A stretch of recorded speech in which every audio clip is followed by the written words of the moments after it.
데살로니가 전서 1장 1절로 2절 말씀.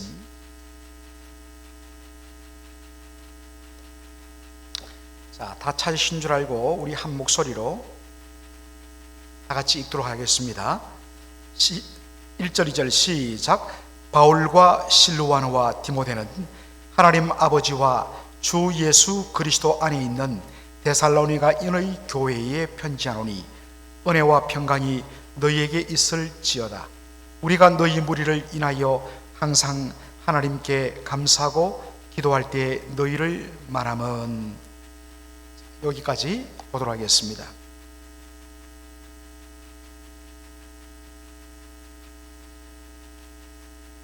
여러분들, 미국의 지명은 아무래도 미국 땅이 넓고 또 곳곳에 모든 지역마다 다 이름을 붙여야 되다 보니까 다양한 배경의 이름들이 붙습니다. 특별히 영국이라든지 독일이라든지 네덜란드라든지 프랑스라든지 유럽에서 이민 온 사람들이 땅을 개척해서 도시를 마을을 만들 때에 또 주로 자신 출신의 그러한 지명을 그대로 따와서 짓는 경우가 참 많습니다. 그래서 보면 이 미국 땅 안에 런던이란 이름도 그대로 있고요, 물론 캐나다도 그렇습니다. 또한 미국의 지명들을 보면 사람의 이름을 따서 짓는 그러한 지명들도 많이 있습니다. 지난번에 제가 애나폴리스라고 말씀을 드렸는데, 이 애나폴리스 얼마나 아름다운 옛날 아름다운 메릴랜드의 도시입니까? 그런데 이 해군사관학교가 있는 애나폴리스는 두 단어의 합성을 하고 그랬습니다. 바로 폴리스, 도시를 의미하는 폴리스에다가 애나, 바로 그 당시 영국 여왕이었던 퀸 앤 여왕의 도시란 이름에서 바로 애나폴리스, City of Queen Anne이라는 그러한 의미를 담고 있습니다. 여러분, 여기서 조금 위로 올라가면 우리가 뉴욕을 가기 위해서 거쳐야 되는 곳이 바로 펜실베니아인데, 펜실베니아를 끼고 우리가 올라가는데, 여러분, 이 펜실베니아도 두 단어의 합성어입니다. 펜이란 사람의 이름과 실베니아, 실바노, 실베니아, 라틴어에서 나온 단어인데 바로 숲 혹은 나무들, 그러한 의미를 가진 두 단어가 합쳐서 펜실베니아, The Forest of Penn. 이 펜이란 것은 윌리엄 펜을 가리키는 것이지요. 여러분, 이 윌리엄 펜, 혹시 여러분 필라델피아 가보신 적 있으십니까? 의외로 이 DC에 사시는 분들, 인근에 사시는 분들 여쭤봤더니 수십 년간 살았는데 이 지척에 있는 필라델피아를 한 번도 가보지 않았다는 분들이 여러 분 계셨습니다. 이유를 알아봤더니 뉴욕이 목적지인데 굳이 한 20분 더 가서 필라델피아 거쳐서 갈 필요가 없다 보니까 필라델피아를 자연적 가보지 못했다는 것입니다. 여러분, 필라델피아 이 다운타운 가보시면 아주 고풍스러운 건물 하나가, 18층짜리 건물 하나가 나오는데 그 꼭대기에 저렇게 봉상이 서 있습니다. 저 사람이 바로 이 펜실베니아를 개척하고 만든 윌리엄 펜이라는 사람입니다. 그래서 정말 어떤 의미에서 20세기 중반까지 필라델피아는 저 필라델피아 시청 꼭대기에 있는 윌리엄 펜, 저 높이보다 건물을 더 높이 짓는 것을 금지했습니다. 나중에 풀렸지만, 그래서 필라델피아가 보면 고층 건물이 많지 않습니다. 자, 저 주인공인 윌리엄 펜, 영국 국왕 찰스 2세에게 이 윌리엄 펜의 아버지는 해군 제독인데 큰 공을 세웠고, 또한 그 당시 영국 왕실의 재정이 굉장히 약했기 때문에 윌리엄 펜의 아버지가 막대한 돈을 왕실에 빌려주었습니다. 갚을 길이 없자 바로 그의 아들 윌리엄 펜에게 오늘날의 이 펜실베니아 땅을 하사했습니다. 빚을 갚는 대신에 땅을 주겠다. 그래서 바로 이 지역의 도시와 이 마을들을 개척하면서 자신의 가문의 이름을 따서 라스네임을 따서 펜의 숲속이다. 그래서 펜실베니아라는 이름을 짓게 된 것입니다. 오늘 우리가 다루게 될 데살로니가 교회, 바울이 빌립보에서 내려와서 데살로니가 지역에서 복음을 전하여서 그렇게 해서 세워진 교회가 데살로니가 교회입니다. 여러분, 이 데살로니가는요, 알렉산더 대왕의 여동생 이름이 테살로니케입니다. 이 테살로니케의 이름을 따서 명명한 도시가 뭐냐? 데살로니카입니다. 역시 이 데살로니카도 사람의 이름에서 따온 도시입니다. 그리고 이 데살로니카 교회에게 사도 바울이 보낸 첫 번째 편지가 바로 데살로니가 전서, the first epistle to Thessalonians, 데살로니카 교회 성도들에 보내는 첫 번째 편지. 그래서 앞전자를 사서 전서, 두 번째 편지를 후서라고 이야기를 하는 것입니다. 오늘 그냥 우리가 쉽게 넘어갈 수 있는 편지의 서두 머리 부분입니다. 그냥 인사말로 우리가 치부하고 넘어가기 쉬운 본문인데, 저는 오늘 데살로니가 전서 1장 1절의 수신자, 이 편지를 받는 데살로니가 교회 성도들에 대한 사도 바울의 표현에 주목하고자 합니다. 다 같이 데살로니가 전서 1장 1절을 한 목소리로 읽도록 하겠습니다. 시작. 바울과 실루아노와 디모데는 하나님 아버지와 주 예수 그리스도 안에 있는 데살로니가인의 교회에게 편지하노니 은혜와 평강이 너희에게 있을지어다 라고 되어 있습니다. 여러분, 신약 성경에 사도 바울이 바로 기록한, 사도 바울이 적어서 보낸 바울 서신, 이른바 바울 서신이 총 몇 편이 될까요? 일반적으로 13편으로 알려져 있습니다. 옛날에는 히브리서도 사도 바울이 기록했을 것이다 라고 하는 학자들도 있었지만 이제는 그런 이야기를 하지 않습니다. 그래서 로마서로부터 시작해서 빌레몬서까지 사도 바울의 서신은 13개입니다. 교회에게 보낸 서신도 있고 개인에게 보낸 서신도 있습니다만, 사도 바울이 편지 시작할 때에 이 편지를 받는 사람들에게 이런 표현을 주로 씁니다. 일반적으로는 이렇게 씁니다.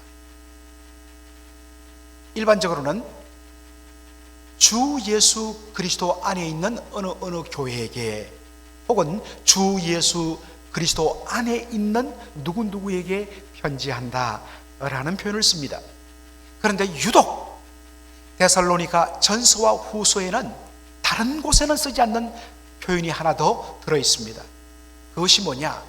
빨간 글씨인데요, 하나님 아버지와 주 예수 그리스도 안에 있는 데살로니가인의 교회라고 표현하고 있습니다. 아니 목사님, 뭐 그것이 그렇게 중요한 것입니까?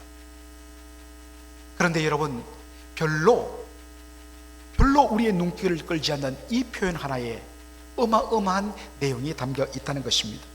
우리는 질문을 던져야 됩니다. 왜 사도 바울이 다른 서신에는 쓰지 않는 하나님 아버지라는 표현을, 그래서 영어 성경을 보면 사실 분간해야 됩니다.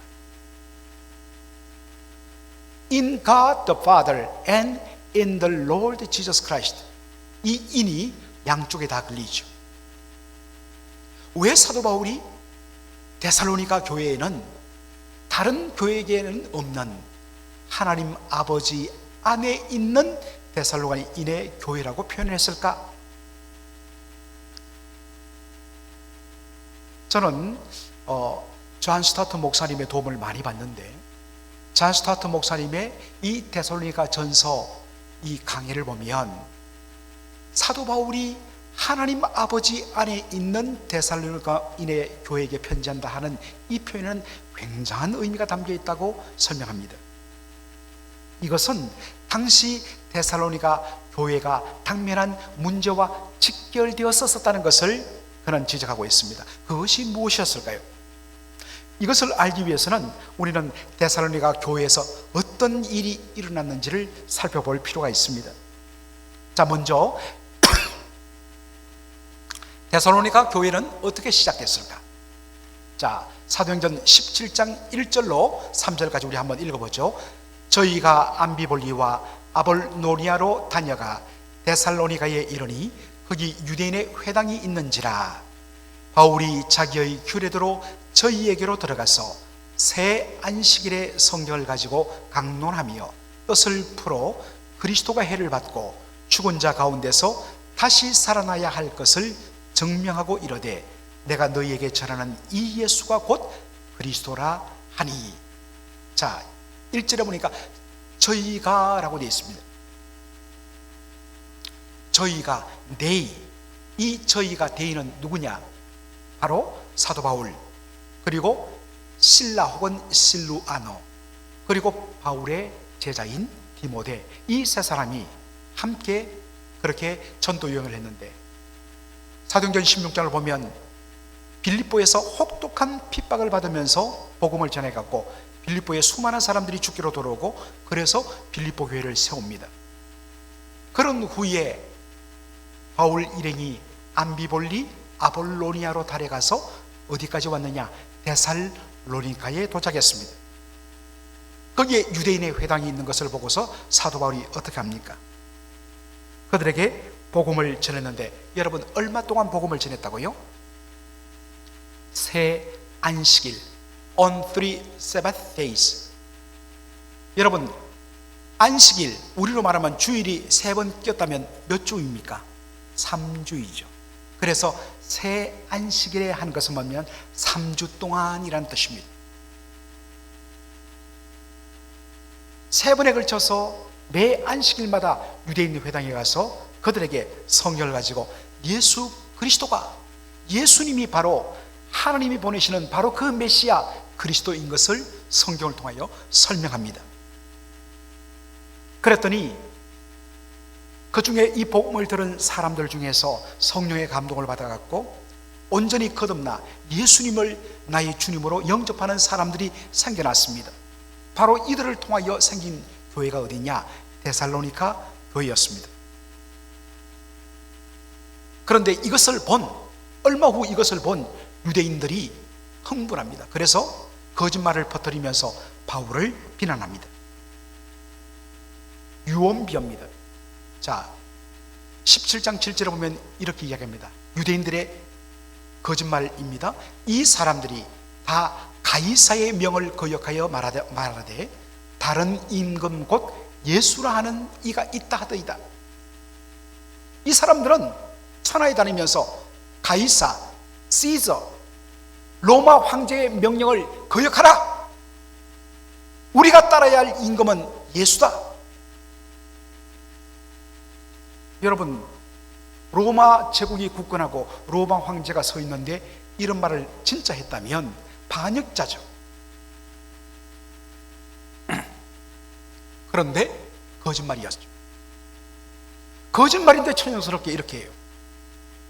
그런데 또 안타까운 것은 사람들은 분별하지 않습니다. 이것이 과연 그런가 살피지 않고 그냥 믿어버려요. 그리고서는 흥분합니다. 그래서 바울을 잡아 죽이려고 그들이 일어납니다. 이것 때문에 사도 바울은 사도행전 17장을 보면 밤중에 몰래 데살로니가를 빠져 도망쳐 나옵니다. 일종의 야반도주죠. 그리고서는 밑으로 쫓겨 내려가서 바로 아덴과 고린도까지 들어갑니다.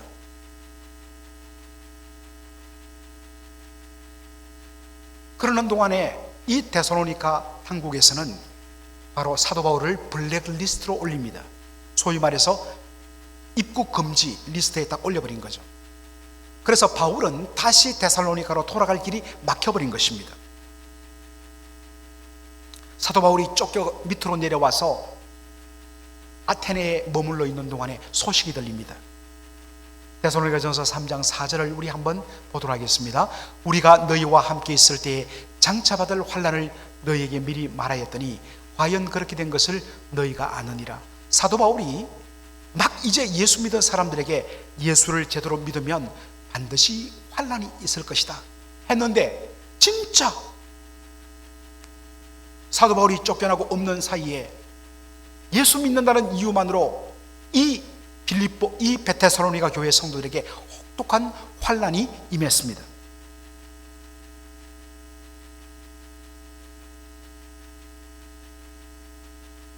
이 소식을 들은 사도 바울이 심히 염려했습니다. 그래서 그의 염려가 이렇게 들어있습니다. 데살로니가전서 3장 5절 다 같이 한번 읽어보죠. 이러므로 나도 참다 못하여 너희 믿음을 알기 위하여 보내었노니 이런 혹 시험하는 자가 너희를 시험하여 우리 수고를 헛되게 할까 함일러니.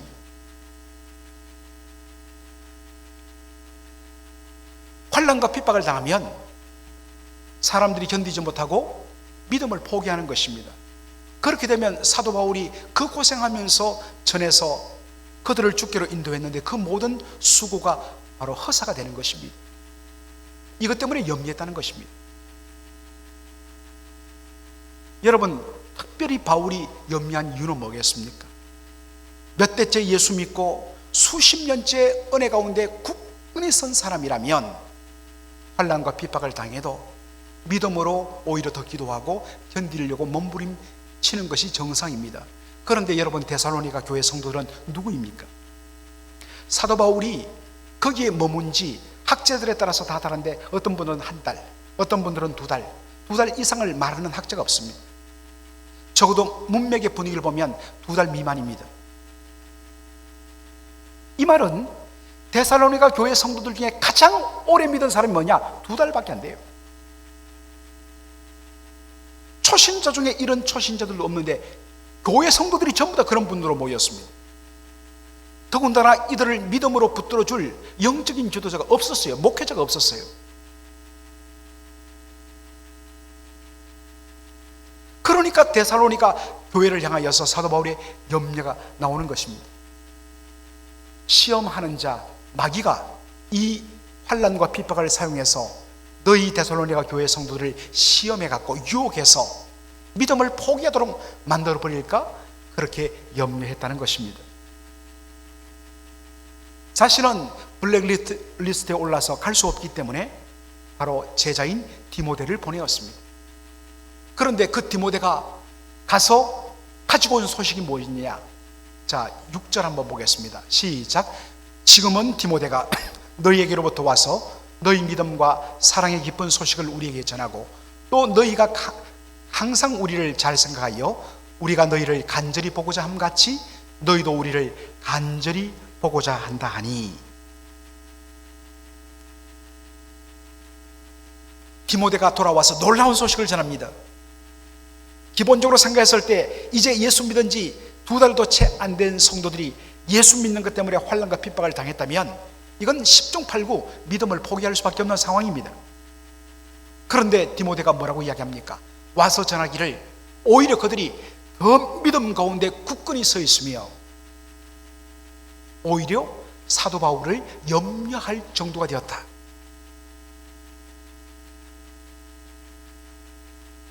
환난과 핍박 가운데서 믿음이 더 굳세어진 것입니다. 이 참 믿음의 신비입니다.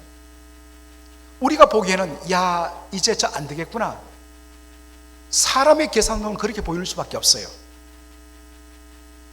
그러나 주의 교회의 성도는 성령이 임하시기 때문에 주께서 은혜 주시고 붙들어 주시면요 우리의 어떤 상식을 뛰어넘는 놀라운 일이 일어납니다.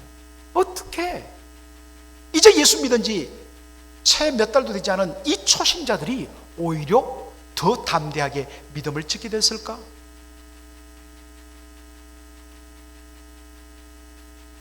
사도 바울이 이 소식을 들으면서 하나님 앞에 이렇게 고백합니다. 자, 9절 우리 다 같이 읽어보죠. 시작. 우리가 우리 하나님 앞에서 너희를 인하여 모든 기쁨으로 기뻐하니 너희를 위하여 너희 어떠한 감사함으로 하나님께 보답할꼬? 하나님께 어떠한 감사함으로 보답할꼬? 이 말은 뭐겠습니까? 이들이 믿음을 지키며 은혜 가운데 굳게 선 것은 사람에게서 놓은 것이 아니라 하나님께서 하셨다는 고백입니다. 그래서 하나님께 감사를 드린다는 것입니다. 여러분, 이것이 믿음의 신비입니다.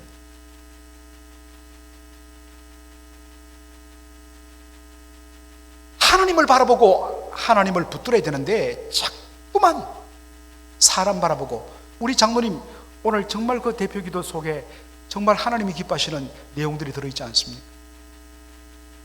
주를 바라보고 주님과 소통할 때에 하나님 지켜주시는 것입니다.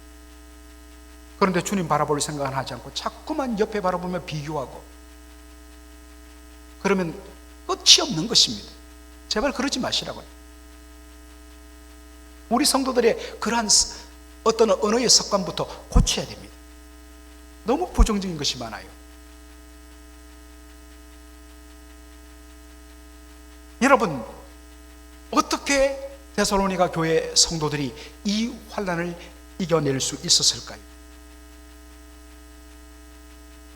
바로 이것 때문에 존 스타트 목사님이 지적한 바로 그것이 의미가 있는 것입니다.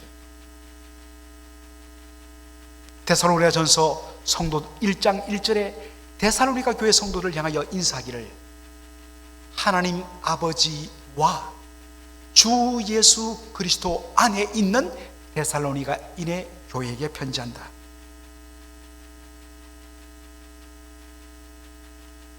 어떻게 데살로니가 교회는 이 환난을 극복할 수 있었을까요?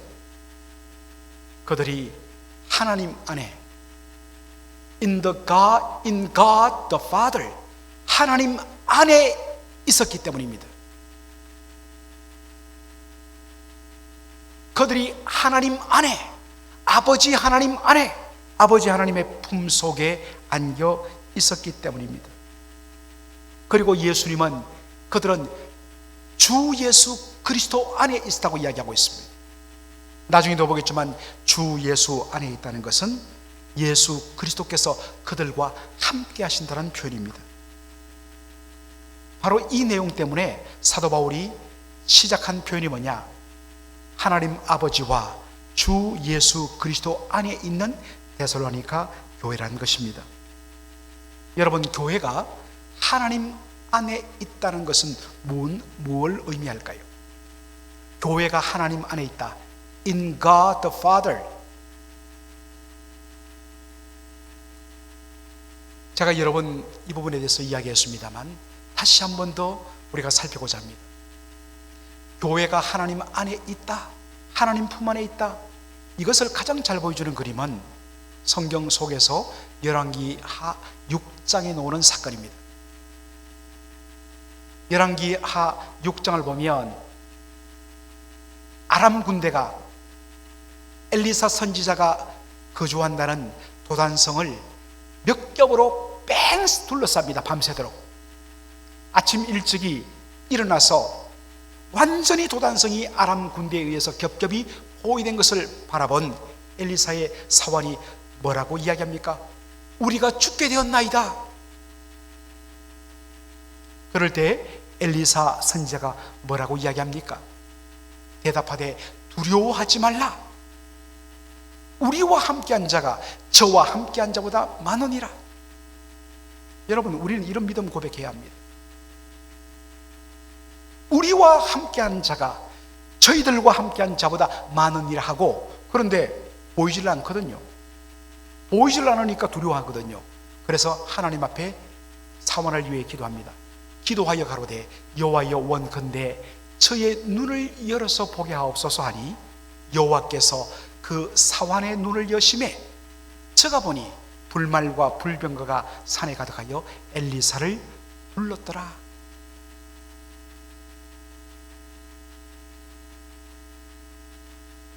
눈이 닫히니까 보이질 않습니다.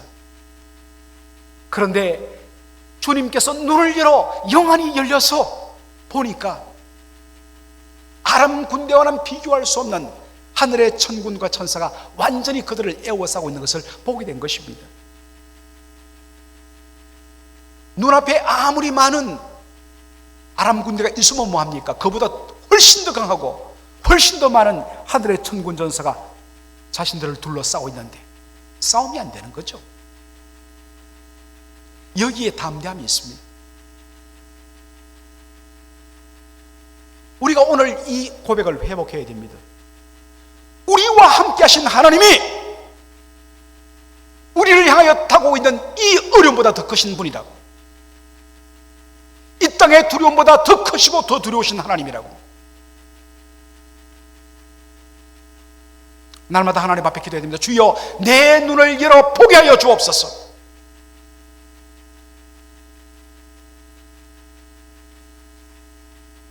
진짜 기도해야 할 내용이 바로 이것입니다. 엘리사의 기도를 여러분의 기도로 삼으시기 바랍니다. 이것이 바로 교회가, 성도가 아버지 하나님 안에, 아버지 하나님 품속에 있다는 바로 그 모습인 것입니다. 지금 우리 교회는, 그리고 우리 성도들은 한 분 한 분이 아버지 하나님의 품속에 안겨있는 그런 존재입니다. 그 말은 뭐냐? 우리 눈앞에 어려움은 올 수 있습니다. 그러나 우리를 손 못 댄다는 것입니다. 이게 성도의 담담입니다. 이게 성도의 배짱이에요. 하나님 없으면 도대체 우리가 뭡니까? 하나님 없으면 이 예배당 건물이 무슨 의미가 있습니까? 아무 의미가 없죠. 하나님이 계시지 않으면 수만 명의 성도가 모인들 무슨 소용이 있습니까? 그러나 하나님 살아계시고 그분이 역사시고 그분이 우리를 품으실진데 그 품에 앉아있는 두세 사람, 세상이 감당하지 못해요. 이것을 우리가 확인하기 위해서 날마다 기도해야 됩니다. 주여, 눈을 열어보게 하여 주옵소서. 거기에 우리의 담담이 있습니다. 우리 교회가 회복해야 될 것이 바로 이것입니다. 왜 염려 걱정하느냐? 물론 여러 가지 어려움이 있습니다. 그러나 첫 번째로 살아계신 하나님의 은혜를 경험하지 못하기 때문에 자꾸만 염려하고 걱정하고 불평불만하는 것입니다. 우리가 이 부분을 극복해야 합니다. 믿음으로 극복해야 합니다.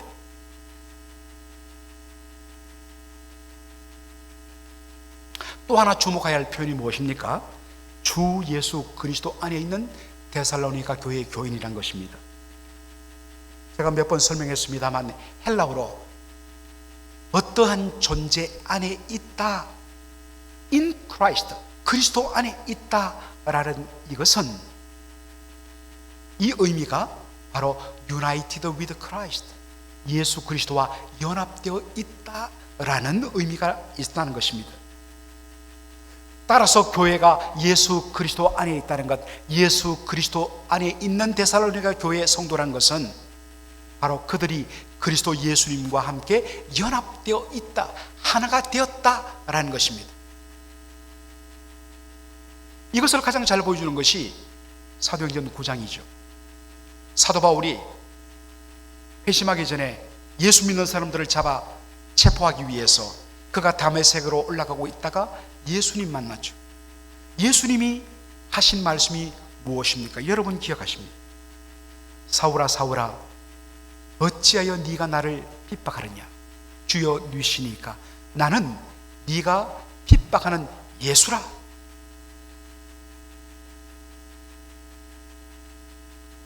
여러분, 엄밀한 의미에서 사울은 예수님 만난 적 없습니다. 예수님께 어떤 면에서는 모욕한 적도 없습니다. 그가 모욕하고 조롱하고 체포한 사람은 예수 믿는 사람뿐입니다. 그런데 예수님 어떻게 말씀하십니까? 어찌하여 나를 핍박하느냐? 나는 네가 핍박하는 예수라. 왜 그럴까요? 모든 예수 믿는 성도 한 사람 한 사람은 다 주 예수 안에 있는 사람들이기 때문입니다. 예수님 안에 있다는 것은 예수님과 연합되어 있다는 것입니다.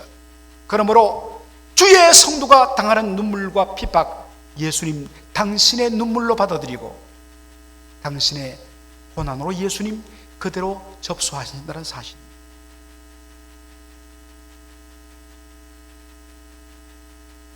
그러므로 우리 성도들 여러 가지 어려움을 당하고 여러 가지 육신의 또 영적인 어떤 고통을 당할 때에 나 홀로 당하는 고난은 없습니다. 얘야, 너의 눈물이 나의 눈물이고 너의 아픔이 나의 아픔이며 너를 핍박하는 자 그것은 곧 나를 핍박하는 것이란다. 여러분, 여기에 우리의 담대함이 있는 것이죠. 사람들의 눈에는 심지어 바울조차도 저 데살로니가 교회가 과연 서 있을까 의심하며 염려할 정도였는데, 그러나 데살로니가 교회는 섰습니다. 이유는 뭐냐? 주님의 교회는 아버지 하나님의 품에 있고 우리 주 예수 그리스도와 연합되어 있기 때문입니다. 다른 말로 하면 주께서 전적으로 당신의 교회와 당신의 성도들을 책임져 주신다는 사실입니다. 여러분, 결코 우리는 약하지 않습니다. 성도 여러분, 우리는 결코 혼자가 아닙니다. 우리는 하나님 아버지의 품 안에 안겨있는 자녀들입니다. 주 예수 그리스도와 연합되어 있는 주님의 몸입니다. 그래서 우리가 많이 부르는 찬송, 좀 이따도 부르겠습니다만, 주 안에 있는 나에게 딴 근심이 있으랴, 십자가 밑에 나가 내 짐을 풀었네. 주님을 찬송하면서 할렐루야 할렐루야, 내 앞길 멀고 험해도 나 주님만 따라가니. 우리는 주 안에 있습니다. 아버지 품 안에 있습니다. 그러므로 그 누구도 우리를 손댈 수 없어요. 손댈 수 없는데, 우리가 하나님 아버지 품 안에 있고 예수 그리스도와 연합되어 있다는 이 사실이 영안이 닫혀서 보지 못함으로 인하여서 마치 아버지가 없는 고아처럼